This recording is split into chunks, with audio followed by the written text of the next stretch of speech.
Have you ever had that feeling? It's Sunday night, the sun is setting, and a wave of dread just washes over you. We call it the Sunday scaries. But for millennials, that feeling isn't just for Sundays anymore. It's the Tuesday terrors, the Wednesday woes, the Thursday trembles. Adulthood itself has been rebranded, now with more anxiety. It's a quiet crisis, happening in open-plan offices and in the glow of smartphone screens late at night. We joke about being broke, tired, and overwhelmed, but behind the humor is a real problem. We were told if we worked hard and went to college, we'd be set. Instead, many of us are just stressed. We're navigating a world that feels fundamentally different from the one our parents grew up in, and our mental health is paying the price. This isn't just a feeling, it's a shared experience. The collective sigh of exhaustion has become the unofficial anthem of a generation. This essay is about that storm, and what we can do about it. Some might say, here we go again, another generation complaining. But this isn't just about feelings. We have the data. Millennials are facing a mental health crisis on a scale that's genuinely alarming. According to reports, millennials report higher levels of anxiety and depression than any generation before them at the same age. The pandemic only made things worse.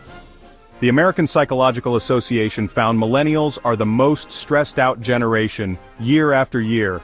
This isn't just, I have a big presentation tomorrow stress. This is chronic, long-term stress that seeps into every corner of our lives. It's a perfect recipe for burnout, where even small tasks feel like climbing a mountain. Depression rates have been climbing steadily. We came of age during a major recession and have been playing economic catch-up ever since. It creates a sense of helplessness, a feeling that no matter how hard you work, you can't get ahead. We're not just describing a bad mood. We're talking about diagnosed medical conditions, anxiety disorders, major depressive episodes, and crippling burnout. The numbers are more than statistics. They represent real people, our friends, our family, ourselves. This isn't an individual failing. It's a collective problem that deserves our full attention. The data is in, and it's telling us we need to listen. It's time to take this seriously. So, why is this happening to us? It's not one thing, it's a perfect storm. Economic pressures, the explosion of technology, and a work culture that never sleeps. Our parents had their own challenges, but the landscape we're navigating is uniquely stressful. First, the always-on culture. Thanks to smartphones, we carry our offices in our pockets. The boundary between work and life is gone. There's an expectation to be available 24/7, to always be hustling. This isn't healthy. This pressure to perform leads directly to burnout. Then there's technology. We're digital natives, but living through screens can make us feel isolated. Doom scrolling keeps our nervous systems in a constant state of high alert.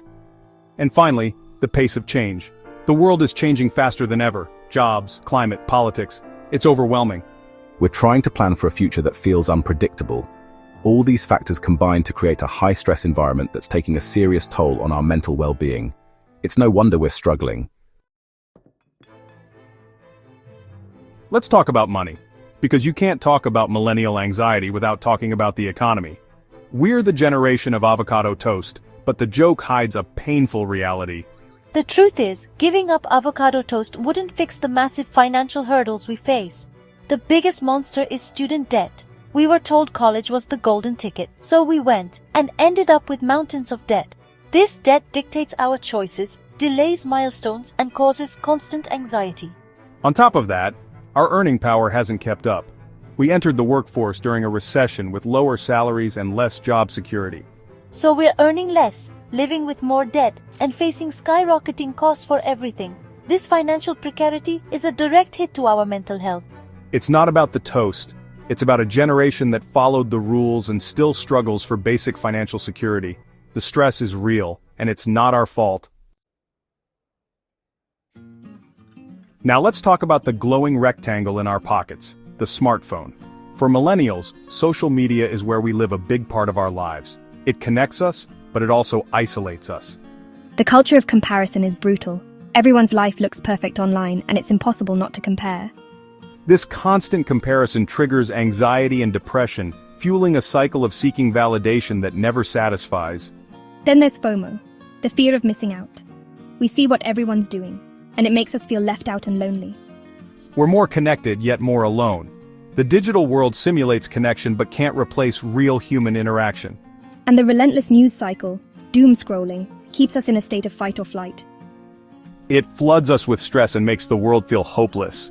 The digital world is powerful, but we're still learning how to manage its impact on our minds. We need to take back control. Our mental health depends on it. Amidst all this anxiety, something remarkable happened. Millennials started talking about it. We're dismantling the stigma around mental health. For generations, struggles were hidden away. We're changing that. You see it everywhere, on social media, in podcasts, in conversations. People are sharing their stories about therapy, medication, and burnout. We've created a new language: self-care, boundaries, protecting your peace. It's okay not to be okay, and even better to talk about it. This shift is revolutionary. By talking, we're normalizing mental health struggles and making it easier to seek help. When someone you admire talks about therapy, it makes it less scary. When a friend posts about anxiety, you feel less alone. This open dialogue is a lifeline. We're building a culture of empathy and support, one conversation at a time. There's still work to do. Stigma and access to care are real issues, but the conversation has started and it can't be stopped.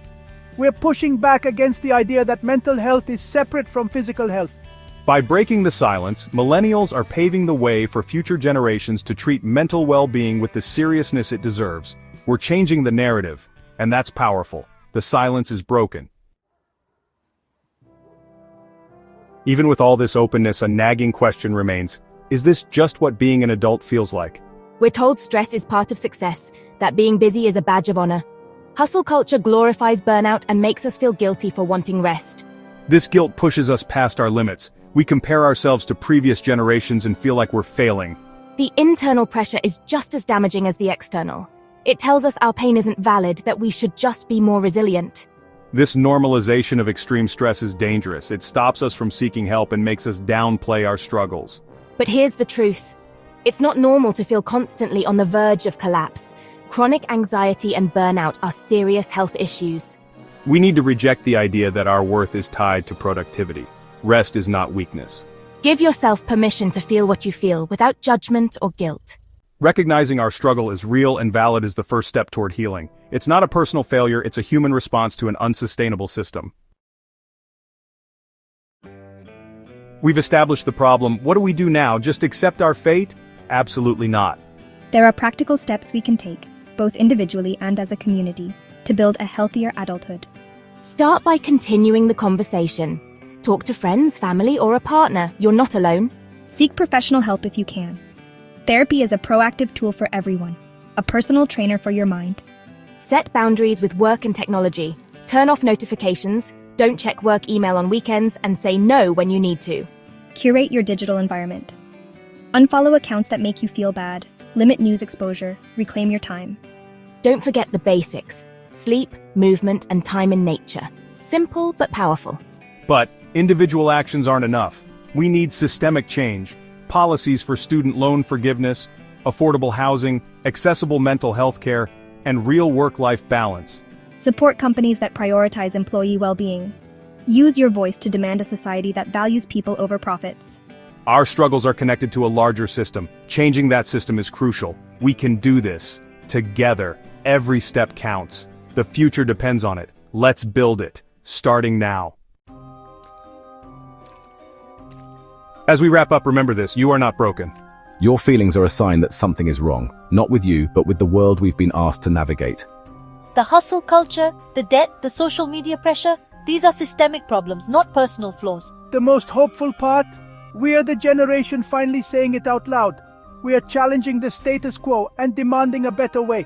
By talking about mental health, rejecting stigma, setting boundaries, and advocating for change, we're not just healing ourselves, we're redesigning adulthood. We're planting seeds for a future where mental health is a human right, and well-being is the measure of success. Be kind to yourself. Acknowledge your struggle without shame. Reach out for help and offer it to others. Every time you choose rest over hustle, every honest conversation, you're part of a quiet revolution. We'll be defined by our resilience, empathy, and courage to build a kinder world. The path forward won't be easy, but we'll walk it together, and that makes all the difference. You're not alone. We're in this together.